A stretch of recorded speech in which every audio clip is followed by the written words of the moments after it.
What a fine day it is, isn't it everybody?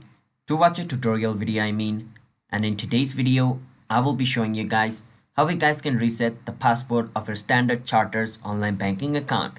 Now before I show you the way, if you guys are new to our channel app tutorial, then don't forget to hit that like and subscribe to our YouTube channel with notification on, and let's move forward. So the first step, search for Standard Chartered login and click on the second link over here. Once you do that, it's going to take you to this website. Over here, click on login and choose online banking over here.